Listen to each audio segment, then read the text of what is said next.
The best businesses usually are approached. You don't usually put the for sale sign up. Absolutely.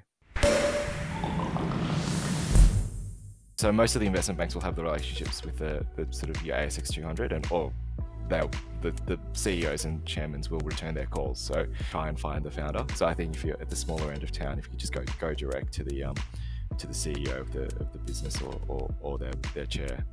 I guess if you're I can talk about the worst of processes. So if you're an ASX 200 listed company, what you'll do is you'll wheel in some management consultants and investment bankers to pitch you a whole bunch of ideas.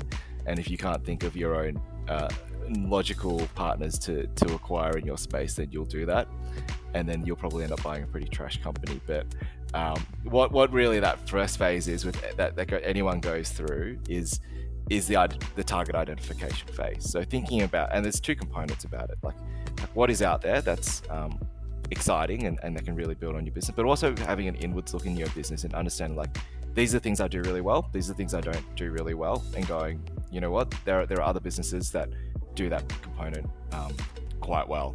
That's sort of that identification phase.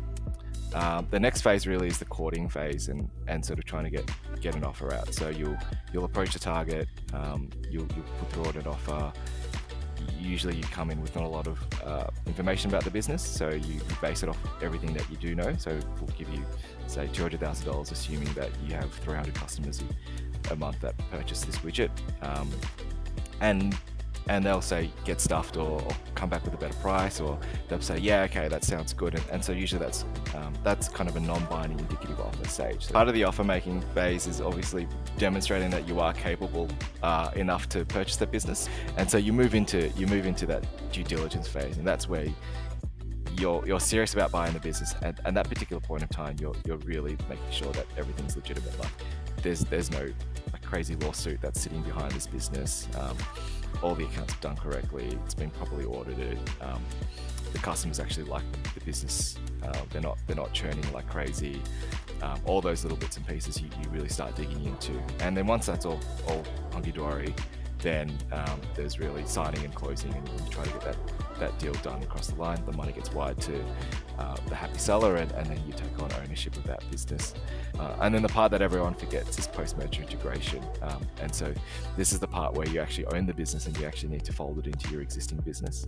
And it's actually something that's really, really underbaked, especially because lawyers and bankers have no experience in this, and executives just palm it off to the poor soul that's left with the operations with it and don't have much to do with it. But the post-merger integration is actually probably one of the most important components of it. I can safely say for one deal at REA, there's a serious issue around the fact that the incoming employees had free breakfast in their office, and we didn't offer free breakfast. And I can assure you that we had to roll over and offer free breakfast for that particular office. So, and then the other thing is screen envy. So if you're a software company and if one side of the transaction has shittier computer screens than yours, then be sure to know that you've got to uplift computer screens. Also, like, there's a bit of anxiety when you're getting bought out as well. You don't know what's going to happen to your job, whether or not you're valued in the new company. You've got to play a whole new set of politics, that sort of thing. And so, making sure people feel welcome, bringing them into the new company is a really big thing. And I think that gets lost when you sort of focus on numbers and legal contracts and who's liable for what. But really making sure that lands. And I think there's a lot of poor HR teams that do a lot of the heavy lifting here that don't get recognised for the work they do when they do it really well.